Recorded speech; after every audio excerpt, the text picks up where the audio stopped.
Gilson, que está acamado, nem do professor Valcir, que está em Brasília, resolvendo questões da sua transferência para a UFSC. Pelo que eu estou vendo aqui, estamos com um número bem limitado de participantes, né?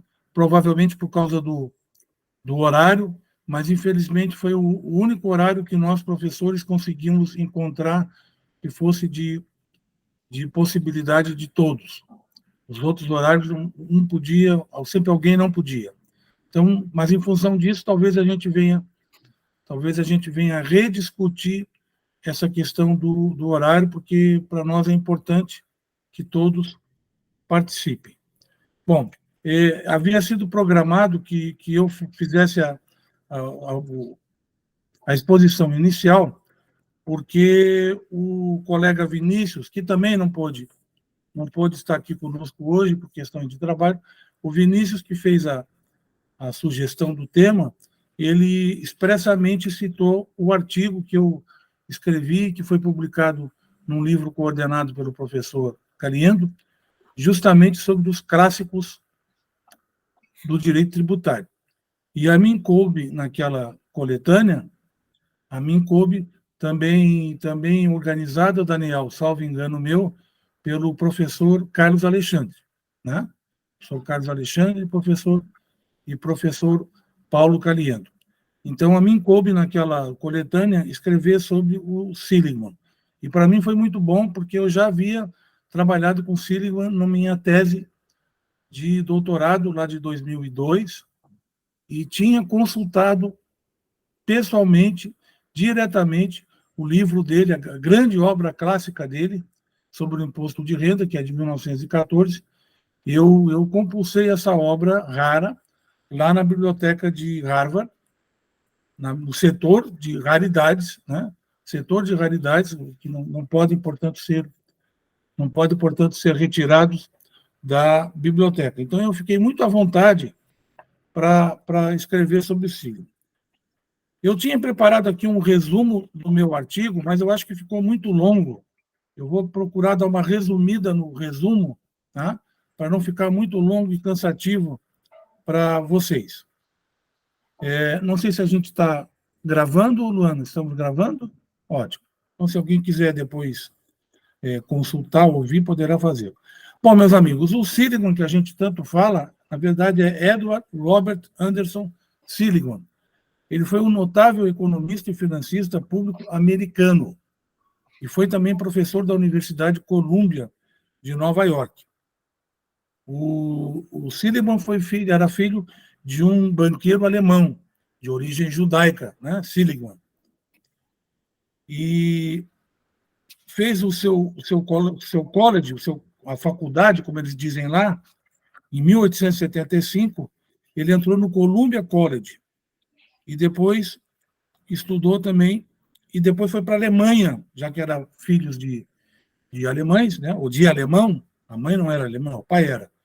Ele foi estudar na Alemanha, como era muito comum naquela época. Isso em 1879. Exatamente. Foi para a Europa em 1879 e passou os 3 anos seguintes estudando História, Teoria Jurídica e Ciência Política. História, Teoria Jurídica e Ciência Política. Em Paris, Berlim, Heidelberg e Genebra, mas com mais ênfase para a Alemanha. Ele passou a maior parte do seu tempo na Alemanha e com professores alemães, né? E lá ele conviveu com membros da chamada Nova Escola, intelectuais defensores da Escola Histórica de Economia Germânica. Seus estudos na Alemanha vieram a ter um profundo efeito na sua carreira futura. Sempre a gente vai lembrar na carreira dele, vai ter ligações com a origem dos seus estudos lá na Alemanha, tanto na carreira de docente como na carreira de pesquisador. O que mais? Para Seligman, a escola histórica germânica abandonou o entendimento de que havia benefícios naquela versão radical do sistema do laissez-faire, laissez-passer, mantendo estreita inter-relação entre direito, ética e economia, enquanto rejeitou a ideia de interesse próprio como principal regulador da atividade econômica. Então, já naquela época, ele falava nessa integração entre direito, ética e economia. Em 1882, ele voltou aos Estados Unidos, revigorado pelas suas experiências na Europa, e comunicou à família que não iria se dedicar às finanças, como era a tradição da família. Iria se dedicar à academia, apesar de reconhecer que as finanças, principalmente na sua acepção pública e cívica, continuariam sendo parte importante de sua vida. Aí ele voltou à antiga colégio dele, e se matriculou na faculdade de Direito. Foi só aí, então, que ele foi estudar Direito. Primeiro estudou Economia, depois foi estudar Direito. E ele já era bacharel em Artes. Em 1883, ele ganhou o seu grau de bacharel em Direito.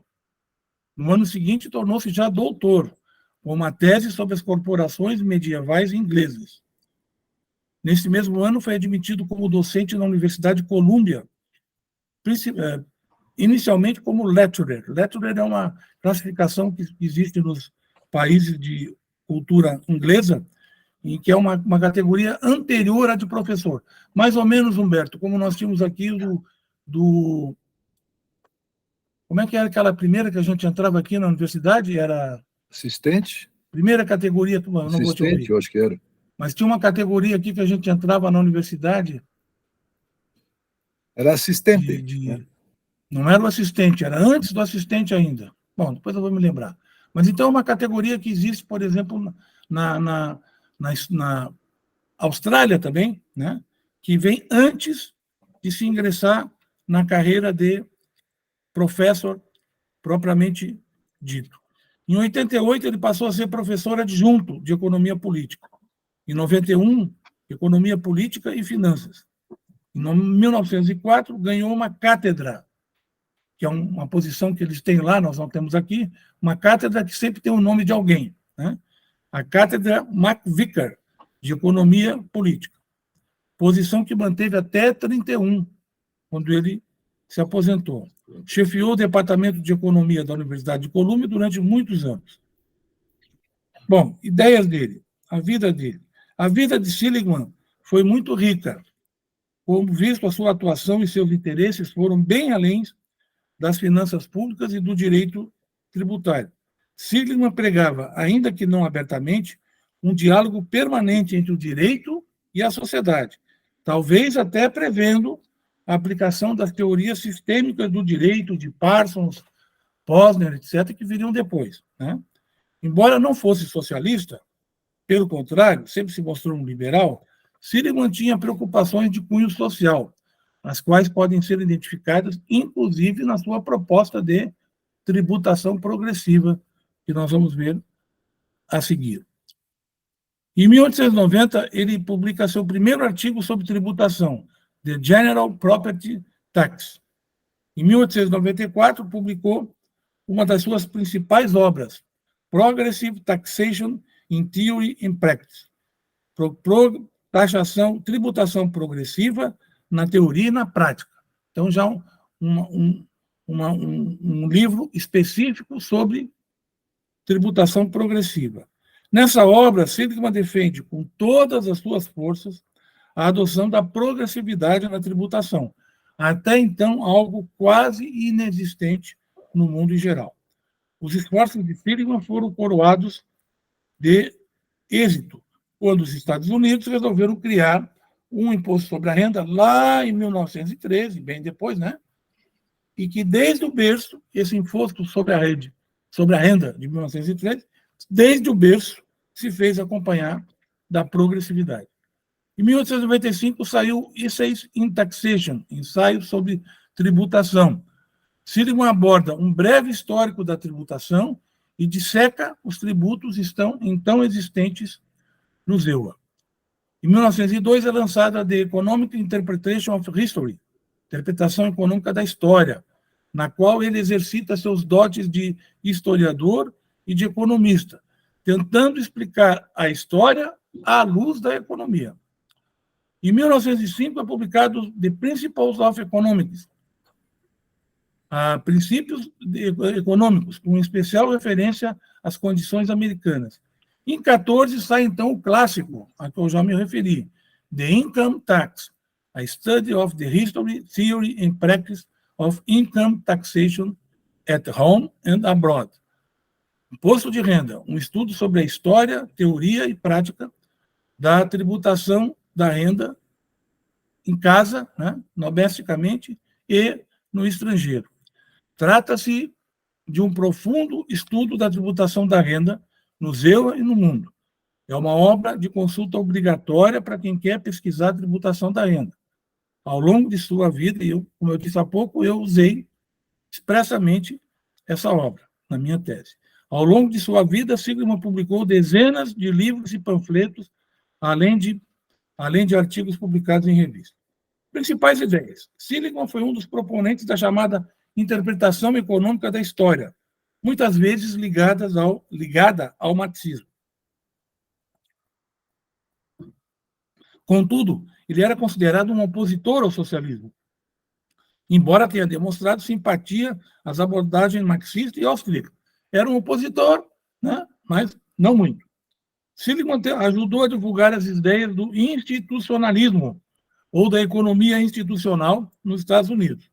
Essa corrente, que teve seu auge nos anos 20 e 30, foi um dos fundamentos do programa conhecido como New Deal, implantado pelo presidente Franklin Roosevelt nos anos 30, intervenção do Estado. O institucionalismo se opunha ao materialismo histórico, comunismo, colocando em evidência as instituições e não as classes sociais. Então, para ele, o que era importante eram as instituições, e não as classes sociais propriamente ditas. Se sustentava no equilíbrio natural da economia, rebatendo, assim, as noções de utilidade marginal do liberalismo clássico. O que uniu Seligman e muitos outros economistas ditos éticos ou pró-institucionalistas foram suas próprias experiências de vida nas turbulentas décadas do fim do século XIX. Além da própria história familiar de Seligman, o incentivar para as mudanças sociais, a sua observação pessoal da dura realidade material da vida americana contribuiu para fortificar suas tendências reformistas. No final do século XIX, a luta de classes se exacerbou nos Estados Unidos, havendo um sensível aumento da tensão. Assim, eclodiram greves por todo o país, causadas pelas recessões econômicas periódicas. Apesar de Seligman ser membro de uma conhecida família de banqueiros, ele via com bons olhos o sindicalismo, como demonstram suas pesquisas no início da carreira sobre o movimento cooperativista e com os socialistas cristãos. Na visão de Seligman, nem os economistas ingleses, os mais ardentes apoiadores de doutrinas legais e econômicas atemporais, resistiram à força da abordagem contemporânea dos fatos econômicos. Isto é, o sistema social, segundo ele, deve conversar com os sistemas legal e econômico, algo que hoje a gente defende com muita liberdade, né? De sorte que as ciências econômicas e jurídicas busquem responder às demandas da realidade social da época. Para ele, até mesmo John Stuart Mill teria admitido sua descrença na velha economia e adotado um certo alargamento em seu âmbito de trabalho. Ao pensar em aplicar teorias econômicas e jurídicas conjuntamente, Seligman pode ter sido um dos precursores da assim chamada análise econômica do direito, que está tão em voga, né? Tão em voga hoje em dia.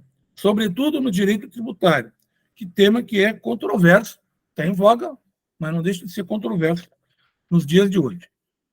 Os economistas americanos da época de Seligman adotaram o método de abordagem histórica para consolidar o pensamento anglo-americano sobre tributação, atuando assim num campo relativamente novo.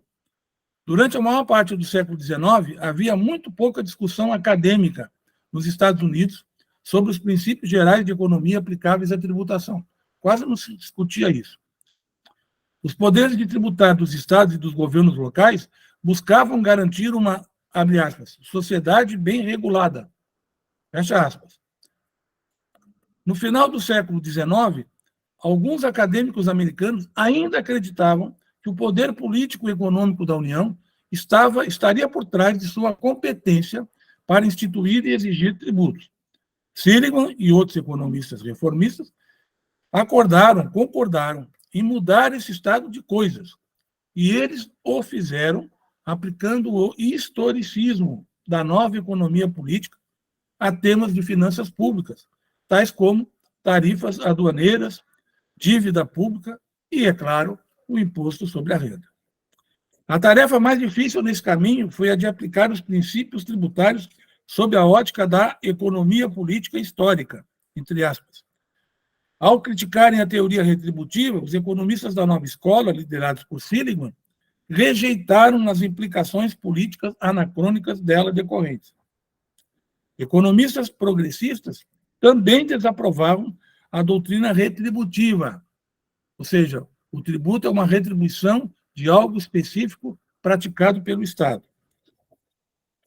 Em 1894, num estudo sobre tributação progressiva, Seligman mostrou como os defensores da teoria retributiva poderiam usá-la, a teoria retributiva, tanto para defender a tributação progressiva, como para defender a tributação regressiva. Então, ele dizia, essa teoria serve para os dois, né? Então, sozinha não vai resolver nada. Explicava ele que muitos dos gastos públicos se destinavam a proteger os ricos contra os pobres. Olha só, os ricos contra os pobres. E assim, para ele, a teoria retributiva poderia exigir que os ricos devem pagar mais tributos, não apenas em termos absolutos, mas também em termos proporcionais, o que configuraria a progressividade. Então, ele estava sempre procurando um espaço para justificar a progressividade na tributação. Se a justificativa da tributação retributiva era a proteção da propriedade privada, naquela época se defendia muito isso, e se defendia o papel do poder público em proteger a propriedade privada, as pessoas com mais propriedades tinham mais a proteger, e assim deveriam suportar uma carga tributária maior. Ao mesmo tempo, por outro lado, os adeptos da teoria retributiva também poderiam tentar demonstrar que o reverso seria verdadeiro. Diziam eles, abre aspas, o milionário capaz de contratar seus próprios agentes de segurança propicia que o Estado gaste menos com segurança, se comparado com o cidadão com menos meios. Então, nessa visão, o rico deveria pagar menos do que o menos rico, porque o rico ia exigir menos segurança do Estado. Ainda que houvesse acepções da teoria retributiva que entendia os tributos como sendo o custo dos serviços estatais e não o valor da proteção prestada aos cidadãos, para Seligman, tal ideia era insustentável. Para ele, essa doutrina retributiva se revelava indefensável, pois entendia ser absolutamente impossível mensurar exatamente o benefício particular de cada contribuinte nos benefícios da atividade governamental. E eu digo ali, as vantagens seriam imensuráveis, não dá para medir, né? Essa ideia de mensurabilidade, digo eu, né, de proveito de cada contribuinte dos serviços públicos, foi acolhida por nós aqui no Brasil, onde se permite a cobrança de taxas de serviços apenas quando se pode mensurar o benefício auferido por cada contribuinte, como é o caso da taxa de coleta de resíduos sólidos. Do contrário, aquele serviço público deve ser custeado por outros tributos, como impostos. Como outros economistas da nova escola, Seligman reconhecia as inadequações de um imposto sobre a renda. Ele não achava que o imposto sobre a renda era uma coisa fácil de se implantar, não.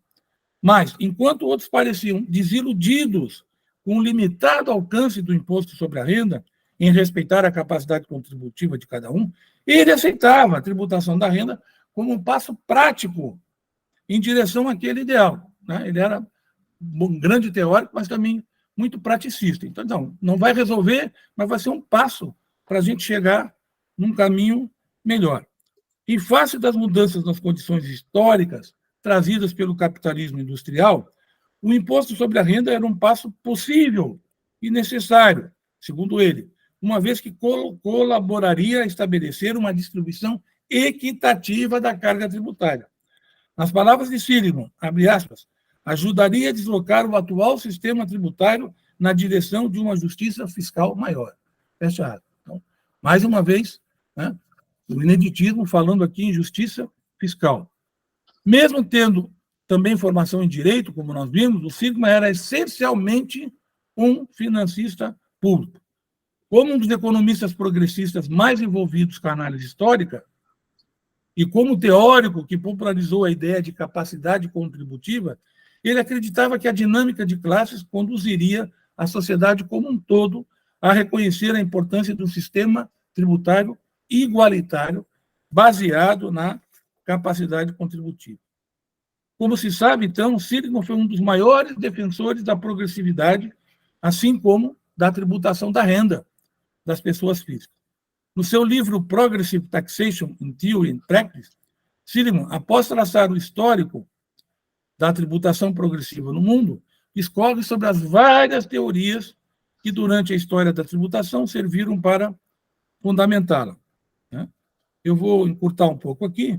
Ao abordar a teoria da retribuição ou retributiva, Seligman lembra que esta determinava que os tributos deveriam ser fixados de acordo com as vantagens auferidas pelos contribuintes individuadamente.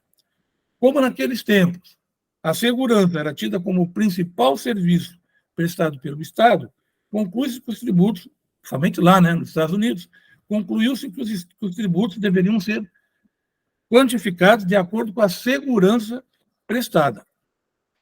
Segundo Seligman, essa teoria retributiva sofreu uma significativa modificação quando seria de omitir, a título de exceção, a preservação do mínimo de subsistência. Olha, mais um avanço aqui dele, né? Seligman falando lá no início do século XX em mínimo de subsistência, ou mínimo existencial, ou ainda mínimo vital. Em inglês, minimum of subsistence. A partir de então, passou a entender que nem toda a propriedade ou renda do contribuinte deveria ser considerada para fins de tributação, mas apenas a parte que excedesse ao mínimo de subsistência. Essa versão mitigada da teoria retributiva passaria a ser conhecida como teoria da tributação da renda líquida. Para Seligman, essa teoria nada mais representava senão a aceitação do conceito de renda de Davi Ricardo, economista inglês dos séculos XVIII e XIX. Ricardo dizia que a tributação deveria incidir sobre a renda líquida e não sobre a bruta das pessoas. Por renda líquida, ele entendia a renda bruta descontada as despesas de sua produção. Mais ou menos o que 2 séculos depois, Reg Simons demonstraram, ou quiseram demonstrar aqui nas Américas. Reg Simons, um economista canadense e um economista americano, criaram esse conceito de renda, que é, inclusive, aceito aqui no Brasil, que foi incorporado no Brasil no artigo 43 do CTN, ainda que não integralmente, porque para ser incorporado integralmente, o Brasil deveria descontar todas as despesas relacionadas à produção da renda, e nós não temos isso, infelizmente. Infelizmente, não temos isso no Brasil. Então, infelizmente, a gente tributa no Brasil aquilo que a gente gastou para produzir a renda. Aponta Seligman, os defensores da tributação da renda líquida passaram depois a entender que os gastos dos contribuintes para suprir suas necessidades básicas também constituíam despesas de produção. A partir daí se fortaleceu a ideia do mínimo de subsistência. Mais ainda, lembra Seligman, alguns autores passaram a estender o conceito de renda líquida, ou seja, passaram a considerar como despesas de produção, e assim, dedutíveis da renda líquida, da renda bruta, não apenas aquelas necessárias para garantir o mínimo, mas também para manter um padrão de qualidade de vida do contribuinte. É como se o mínimo de subsistência tivesse um upgrade, né? Então, não apenas vamos tributar aquilo que é básico para a subsistência, mas um pouco mais, aquilo que garante uma qualidade de vida razoável para o contribuinte. Desta forma, em artigo publicado em janeiro de 1893, ainda no século XIX, sob o título de The Theory of Progressive Taxation, numa abordagem preliminar ao livro de 94, do ano seguinte, o Seligman antecipou algumas ideias sobre o tema. Para ele, os argumentos pró-tributação progressiva poderiam ser classificados em dois grupos: os argumentos de cunho socialista e os argumentos de natureza econômica. Entre os principais defensores dos argumentos socialistas estaria o economista alemão Adolf Wagner, com sua doutrina de tributação sociopolítica, inadmissível para Seligman. Para esse, a ideia de Wagner de que o Estado deveria formular sua política fiscal com o fim de corrigir as desigualdades de riqueza se revelava extremamente perigosa.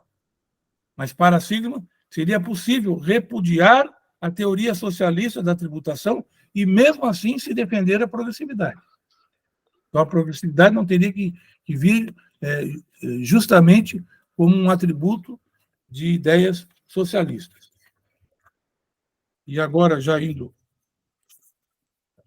para o final, como se sabe, o imposto sobre a renda foi instituído ou reinstituído em 1894 nos Estados Unidos, utilizando-se o modelo do tributo cobrado durante a Guerra Civil. Eles tiveram uma breve experiência de imposto de renda na Guerra Civil. Quando a guerra terminou, o imposto terminou, né? E depois voltaram em 1894, mas esse imposto teve vida curta, porque a Suprema Corte o julgou inconstitucional já no ano seguinte. Apenas em 1913 foi criado pelo Congresso um autêntico imposto sobre a renda que vigora até hoje, né? Com algumas modificações, mas a linha dorsal do imposto de renda de hoje é a mesma do de 1913. Para Seligman e muitos intelectuais de sua geração, um dos principais objetivos de um cientista político era o uso do conhecimento para o benefício da sociedade. Como muitos de seus colegas, ele queria identificar as qualidades que, combinadas, poderiam melhorar a condição humana. Nesse sentido, Seligman e outros combatiam aquilo que o historiador Leon Fink identificou como o grande dilema dos intelectuais progressistas. Abre aspas. Como ser a ponte entre o mundo dos bem-educados e as massas trabalhadoras? Feche aspas. Entre a elite e o proletariado. Para a geração de Seligman, a solução para tal dilema passa pela aplicação do conhecimento científico para resolver os problemas do dia a dia. A abrangência e profundidade do magistério de Seligman deixam claro seu intento de fazer essa ponte entre a academia e a sociedade como um todo. Apesar de ser mais conhecido por seus escritos sobre a tributação, os interesses de Seligman também abrangiam direito, história e economia política e foram além das finanças públicas. Terminando. Seligman foi um dos grandes defensores, então, meus amigos, da tributação progressiva, vista com muita desconfiança por parte da comunidade tributária na virada do século XIX. A história mostrou que ele estava com a razão, na medida em que hoje quase todos os países que tributam a renda, e quase todos os países o fazem, adotam a progressividade, com a ideia de preservação do mínimo de subsistência, concretizada pela dedução da renda bruta de certas despesas, como nós temos no Brasil. Dessa forma, se pode dizer que o maior legado de Seligman às gerações que o sucederam foi a incorporação da progressividade na tributação da renda e, em alguns casos, do patrimônio. Sua contribuição para o direito tributário universal foi, portanto, inestimável. Obrigado.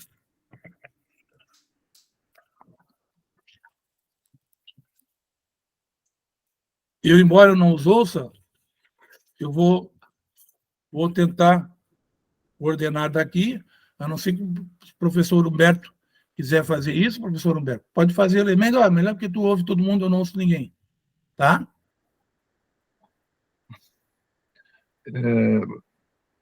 Bom, então, pessoal, pena, né, que o Leonetti não nos ouve, mas a exposição dele foi excelente, né, já tinha no artigo, e trouxe realmente uma visão geral.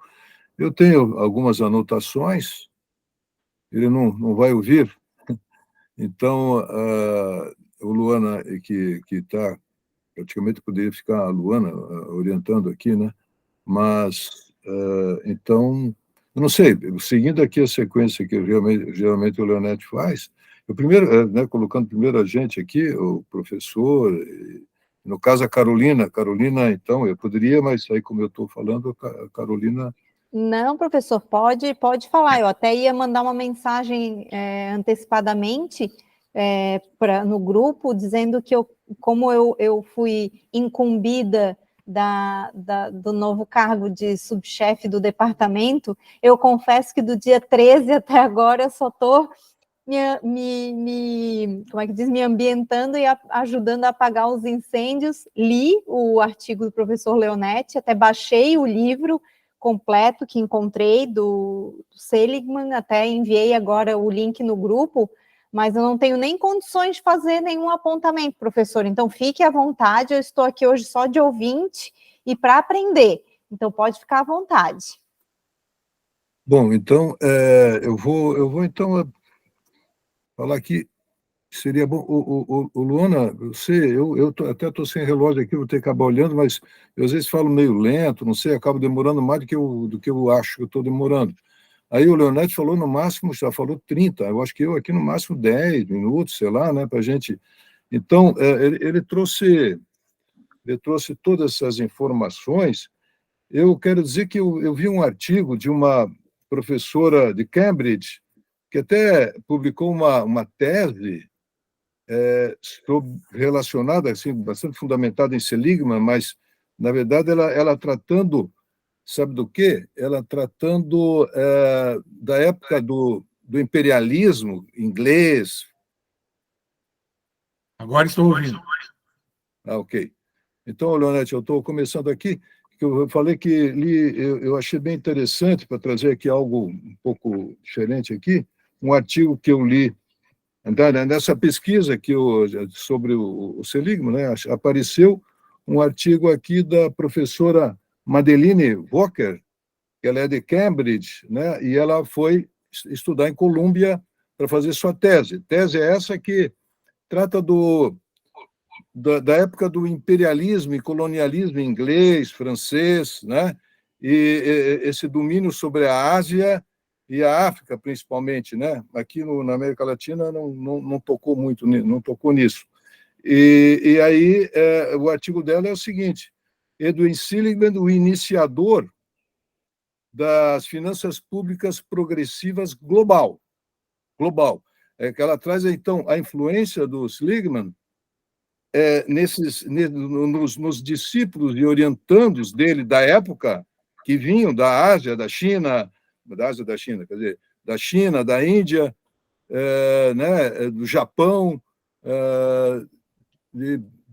bom, enfim, principalmente, né, e estudando com ele, mas ouvindo essa posição no sentido de um progressivismo, né, que na verdade é imposto de renda, que aí na visão dele, vamos reduzir os impostos indiretos que são regressivos.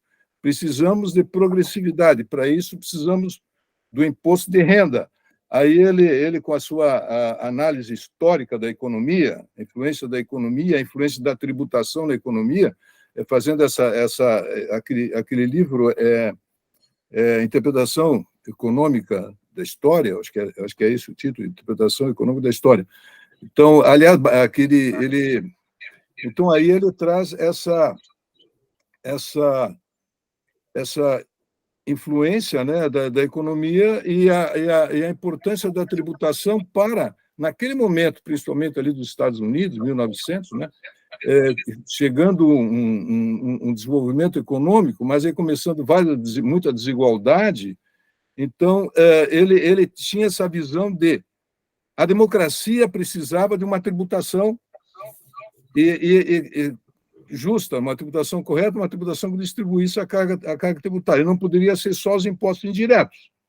Teria que haver essa tributação, e aí esse progressivismo, que é alíquotas progressivas, é imposto de renda, mas é também uma visão geral que ali estava começando, na verdade, o estado de bem-estar social. Estava começando ali, né, essa ideia de que precisava, tanto que o Leonetti mencionou que ele até, no caso, olhava, eu acho que para ter a visão geral, até a questão dos trabalhadores, sindicatos, porque tinha que haver a distribuição da renda, né? Então tinha isso.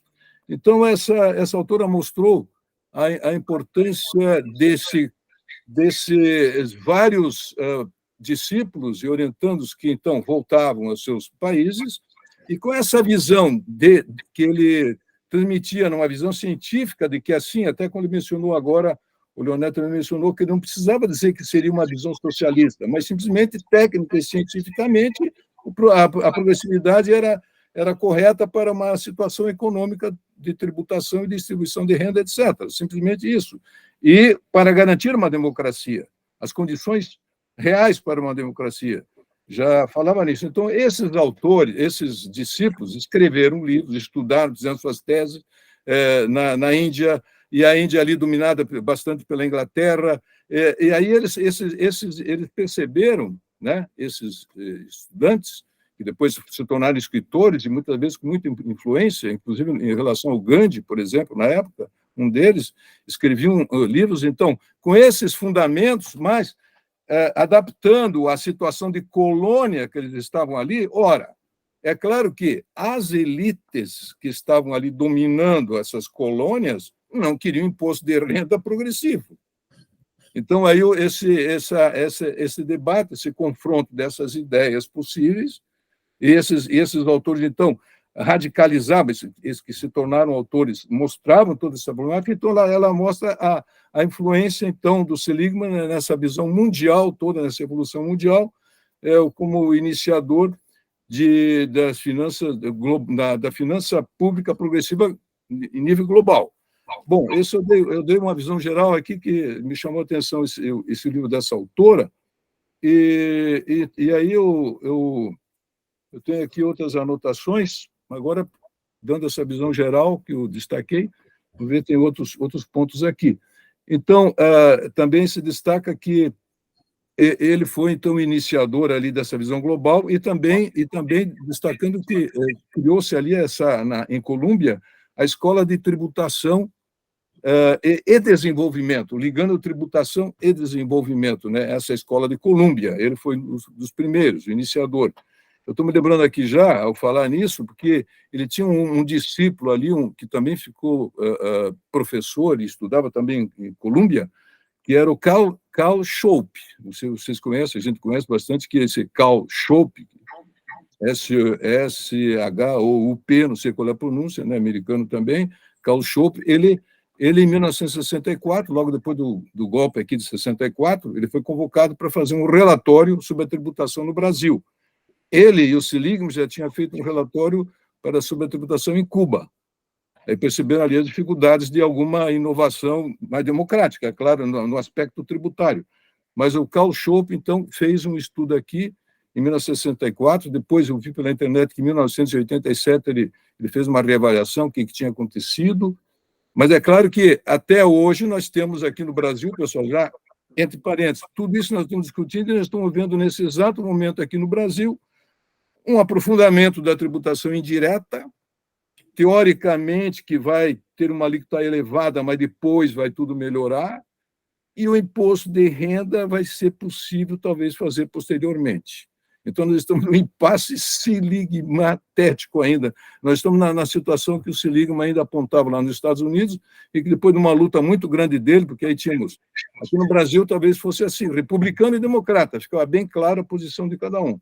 Então, os republicanos realmente não queriam esse imposto de renda como estava ali o Seligman defendendo com muita força, numa visão de que essa progressividade era a condição para a democracia, né? E que países queriam ali. Então, essa influência também política, a visão política de nível elevado, né, para a coesão de um país, etc., de uma tributação que fosse com esse sentido democrático, que aí seria, no seu estudo científico que ele fez, da economia, da evolução lá de todos os tipos de tributos na história, até chegar a dizer, olha, a modernidade é o imposto de renda.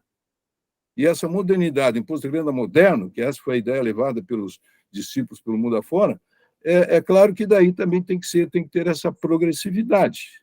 E esse progressivismo, na verdade, ele era a tributação e também geral da sociedade, né? Uma visão de distribuição de renda, né? E aí tem muitas frases dele que depois, né, quando eu anotei aqui, essa autora colocou, quando ele escreveu aqueles tópicos na Enciclopédia de Ciências Sociais, ele escreveu ali sobre finanças públicas e tal, acho que foi em 1900 e pouco também, ou 10, 14, né? Então, aí ele traz ali essas ideias assim, bastante avançadas. Bom, então era isso. Ele indicou que, então, a modernidade era o imposto de renda da progressividade. Esses autores levavam essas ideias, ou então utilizavam essas ideias para discutir a questão lá da sua tributação ali naqueles países colonizados, em que, evidentemente, a tributação ali era sugar recursos através do imposto indireto das populações. Curiosamente, ainda acontece no Brasil, por exemplo, suga, mas o imposto de renda fica baixo. As elites, na época, claro que não aceitavam, nem nos Estados Unidos, depois de muita realmente, uma influência muito grande do Seligman nesse sentido, além de outros autores também que naquela época estavam ali batalhando, né? Eu queria destacar aqui também, então, que, como o Leonetti também destacou, essas duas teorias ali, a do benefício ou do interesse próprio, né? Como princípio para a distribuição da carga tributária, e o ability to pay, a faculdade para pagar. Essa faculdade para pagar, o Seligman defendeu bastante, com uma visão bem ampla, realmente. Quem tinha mais condições de pagar, até chegando naquela questão de imposto de renda, o líquido, né? O valor líquido a ser tributado, etc., mas então, essa ability to pay, essa faculdade para pagar, fundamentou muito a visão, então, essa visão moderna do que seria a evolução histórica até chegar numa tributação, porque daí aí todos vão contribuir. A ideia ali, bem democrática, é que todos devem contribuir, e devem contribuir até com transparência, sabendo que estão fazendo essa contribuição, porque realmente é necessário para a sociedade. É uma visão, quer dizer, que não é socialista, mas é uma visão social, né? Então, ele convenceu, então, a muitos no sentido seguinte, que o imposto sobre a renda era um fenômeno, o imposto sobre a renda é um fenômeno moderno, nessa evolução da economia mundial, né? E a tributação moderna, esta, é intrínseca à democracia, sempre colocando a questão da democracia, e após a Primeira Guerra, então, ele mesmo disse que se aprofundou essa visão, né, na ideia dele, porque nos Estados Unidos realmente, né, reduziu-se a tributação indireta e aumentou a direta realmente, né?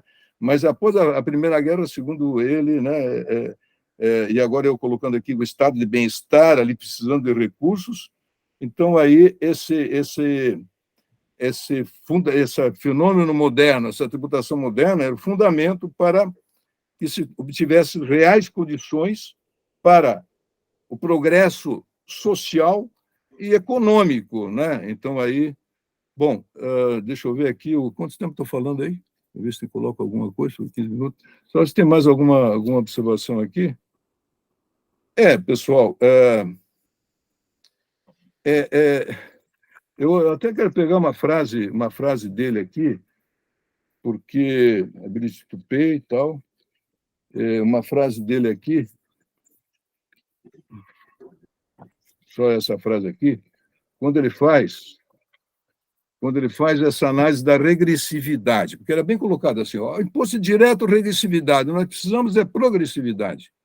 É o impasse que nós estamos até hoje, mas precisamos de progressividade. Como é essa progressividade? Do imposto de renda. Imposto de renda com quais alíquotas? Aí toda essa questão, mas, enfim, era isso. Aqui ele coloca aqui em inglês, né? Quanto mais baixo na escala da economia, maior a falta de equilíbrio entre a renda e o gasto das pessoas, né? Quanto mais baixo, maior o desequilíbrio entre renda e gasto. No fundo, né, da escala estão aqueles cujas rendas mal e mal são suficientes para a sua sobrevivência, tá? Enquanto no topo da escala, isso ele escreveu no Teoria e Prática do Imposto de Renda, né? Enquanto no topo da escala estão aqueles cujas despesas, embora muito grandes, né, são apenas uma fração da sua renda. As despesas muito grandes lá no topo, mas é apenas uma fração da sua renda. Nenhum caso é absolutamente inexiste uma renda maior disponível, né? Algo disponível. E no outro, essa sobra, esse surplus, é muitas vezes maior do que a despesa, né? Então, isso o Selig dizendo. E aí, depois me dizendo, também achando que, com a democracia, né? Com a democracia, o esclarecimento das pessoas iria fatalmente levar à contestação do imposto indireto que estaria sobrecarregando essas pessoas, enquanto não haveria, de modo a afastar essa tributação indireta para que realmente fosse feita essa tributação direta. É o que ele coloca aqui noutra frase. E para terminar, pessoal, deixa eu só pegar aqui, lendo, procurando aqui, né? Então só peguei, agora apareceu um relatório da ONU, tratando dessa questão que nós estamos falando, né? Nesse relatório da ONU,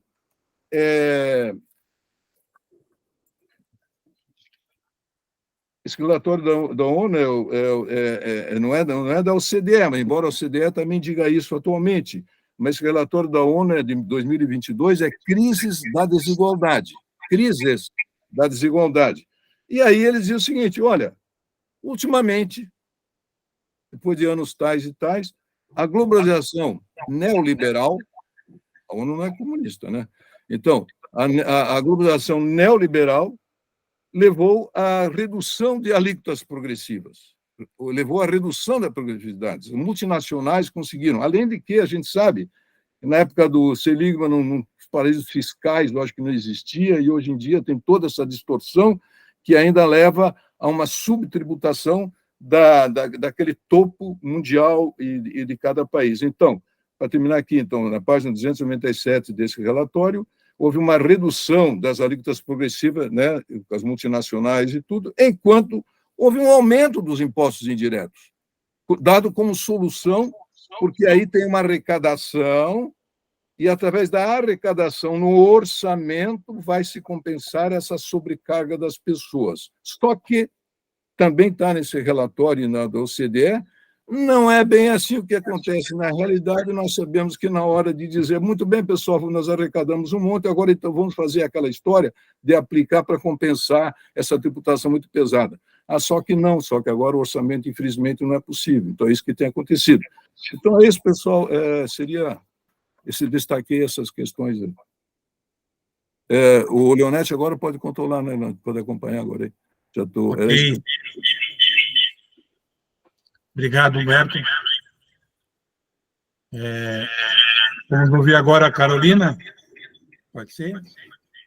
Professora, eu já tinha falado antes que eu, como agora fui incumbida da nova atividade de subchefe de departamento, eu só tive tempo de ler o seu artigo, baixei o livro completo para dar uma olhada e falei, né, tanto para todos os participantes, que hoje estaria mais para aprender do que para comentar alguma coisa. Então, abri mão do meu tempo de fala e deixei à disposição dos colegas. Obrigado, Carolina. A Luana não voltou ainda. Daniel? Boa tarde, doutores. Muito legal estar aqui nessa minha fase agora, recém-ingresso, agora da UERJ, tentando me encaminhar aí para a UFSC. E queria agradecer muito a fala do professor Leonetti e do Humberto, que me antecederam. E vou começar aqui a minha fala trazendo um paper do Tilly. Fiz um fichamento, fiz uma tradução, óbvio que com a ajuda do ChatGPT, e compartilhei lá no grupo com os senhores semana passada. E o título do paper é Teoria Social das Finanças, né? Ele está incluído, está inserido no livro, uma coletânea com outros autores que fala sobre as conjunturas e crises internacionais, né? Dos principais problemas da ciência financeira. E esse artigo, ele é muito interessante porque ele resgata aí uma dicotomia, nem tanto dicotomia assim, das teorias de justiça deontológicas e das teorias de justiça consequencialistas, né? Um lado, teorias kantianas e outras teorias utilitaristas. Então, é interessante ver como ele consolida ali o processo dele de justificação da tributação, e justificação aqui entendida como um conjunto de argumentos, né, e não como justificativa, mas uma coisa mais ampla, para tratar da possibilidade da tributação, né, e qual que seria o princípio que regeria a tributação, que seria o princípio do interesse, do benefício, da capacidade contributiva, seria o princípio do custo. Então, ele baseia, basicamente, esse trabalho dele na importância de inserir aí as ciências sociais no âmbito das finanças públicas, de inserir os comportamentos, as relações humanas, e atribuir um devido peso a esse tipo de relação, a esse tipo de troca, inserir essas ideias nas finanças públicas. Então, ele parte do conceito de associações, né? E inicia o artigo falando sobre as primeiras necessidades humanas, as necessidades individuais, né, de respirar, de comer. Essas necessidades podem ser satisfeitas individualmente, nas formas mais primárias de ser, né, só que chega um ponto que muitas pessoas começam a fazer essas satisfações individuais, né, e começam a surgir os bens econômicos, né. Pessoas que têm um excesso começam a trocar com pessoas que não têm esse excesso. Então, as pessoas elas vão produzindo diferentes. Né? Por um lado, um produz mais comida, outro produz mais roupas, enfim. E aí eles buscam satisfazer essas necessidades de forma recíproca, né? E aí sim começa um início aí de associações privadas, né? Ou eles fazem de forma recíproca, ou, por um outro lado, as pessoas se juntam para satisfazer um objetivo em comum, uma necessidade em comum, né? E, na visão do Seligman, é esse tipo de associação que a gente tem que focar. A associação do conjunto de pessoas que se unem para fazer necessidades comuns. Eu só vou pedir para o doutor Leonetti desativar o microfone dele, porque eu acho que está dando microfonia com o celular. Microfone do computador. E aí eles se unem, pessoas com necessidades comuns se unem para buscar satisfazer de uma forma mais efetiva, né? Às vezes as pessoas não vão conseguir construir um trem sozinha para satisfazer as necessidades comuns de transporte, então é necessário eles se unirem, né, no âmbito dessas associações privadas no sentido. E aí tem diferentes tipos de necessidades, né? As necessidades políticas, aí se reúnem em associações, partidos políticos, as necessidades religiosas, que se reúnem com as necessidades religiosas, que se unem em igreja, em irmandades, e até mesmo associações de uma pessoa só, que é para satisfazer as necessidades de gênero, que é o casamento, né? Por outro lado, existem determinados tipos de necessidades comuns, né, que elas só conseguem, elas são tão importantes, elas são tão comuns, que elas têm algumas características, que é a universalidade, elas são tão básicas que se você universais, indivisíveis, imensuráveis, e de certa forma você não tem como se livrar delas. E é nesse espectro que que ele destaca a compulsoriedade. Você não tem como não ter essa necessidade comum. E as principais necessidades relacionadas a esse tipo de coisa são a proteção. Proteção à vida, proteção à liberdade, proteção à propriedade.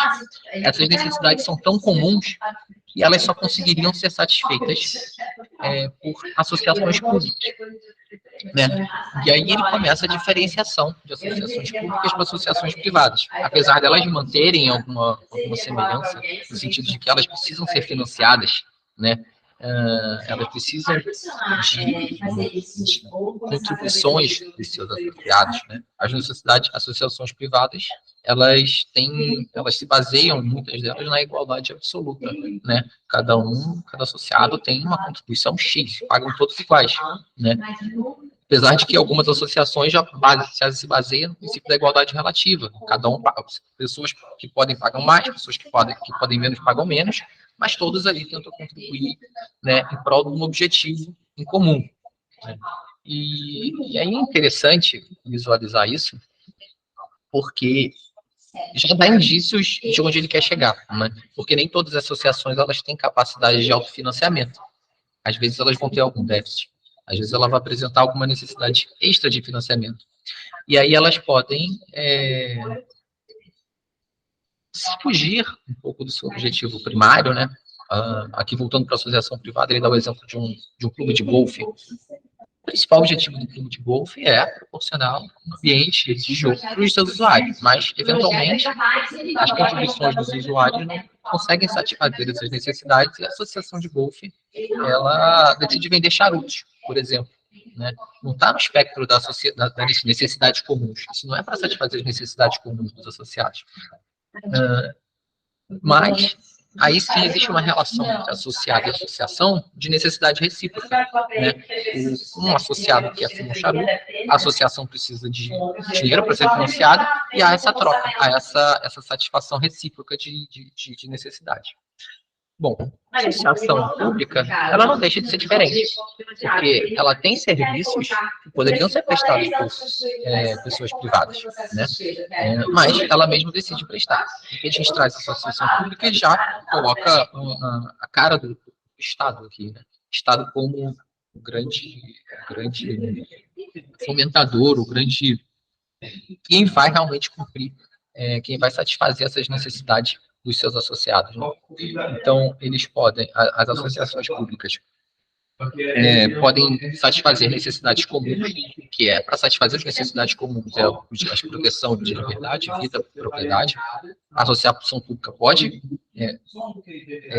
cumprir com esse objetivo, mas também ela pode cumprir com os objetivos de satisfação de necessidades recíprocas dos seus associados. Ela pode prestar outro tipo de serviço.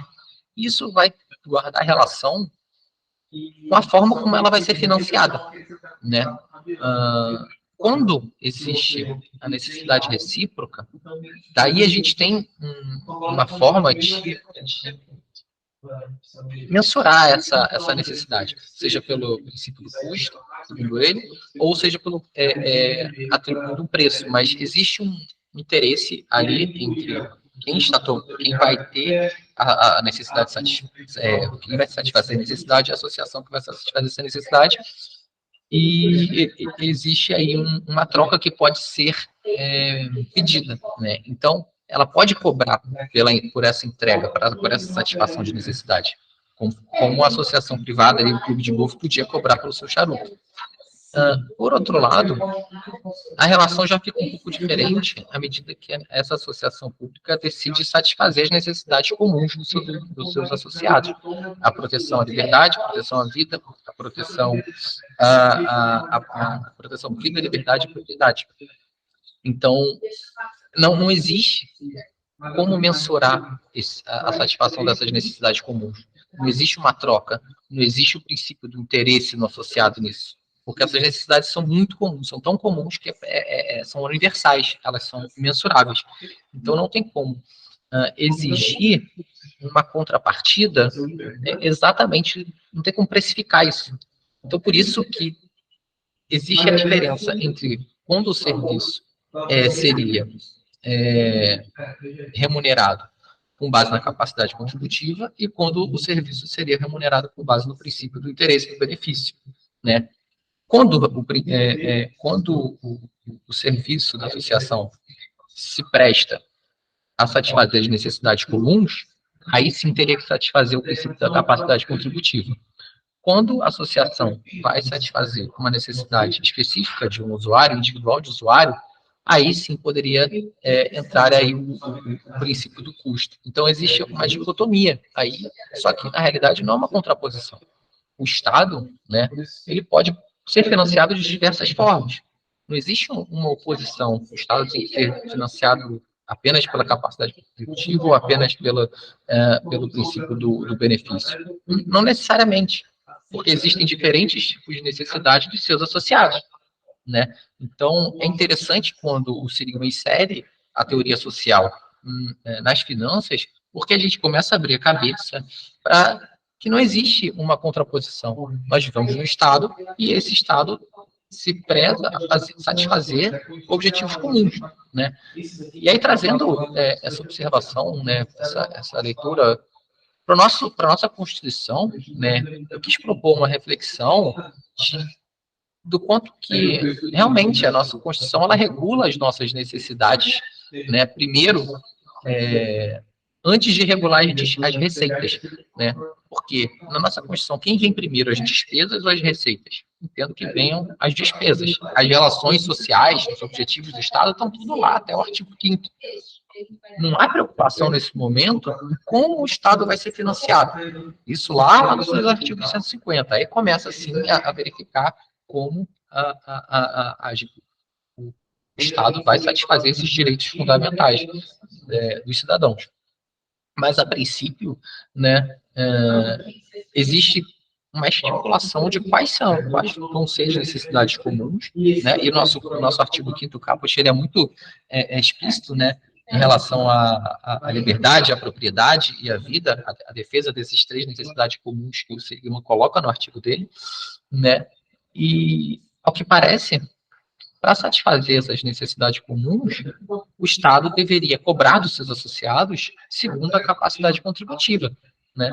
Outros tipos de necessidades podem ser satisfeitas utilizando outros princípios que não a capacidade contributiva. Então, eu gostei bastante desse texto, eu acho que ele se relaciona bastante com a leitura do Dr. Leonetti, e que, se quiser se interessar, eu coloquei o texto traduzido também no grupo, e que valeu muito a pena a leitura.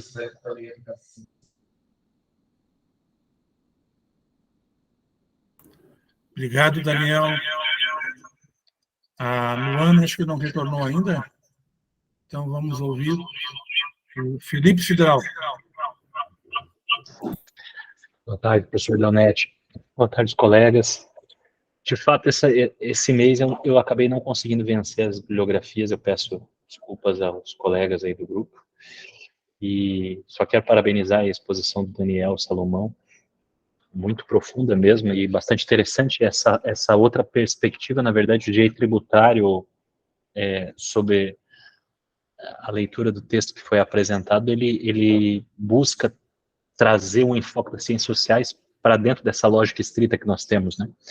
É só isso mesmo que eu queria comentar e dizer que na próxima eu pego junto, professor Leonetti, e pedir desculpa novamente. Passar a palavra para o professor. Obrigado, Felipe. Não há por que pedir desculpas. Mais alguém deseja se pronunciar? Então, acho que nós vamos encerrar o nosso encontro de hoje e vamos tentar rediscutir essa questão da data, da hora, para ver se conseguimos escolher uma opção melhor para todos. Bom, muito obrigado a todos, então. Até a próxima.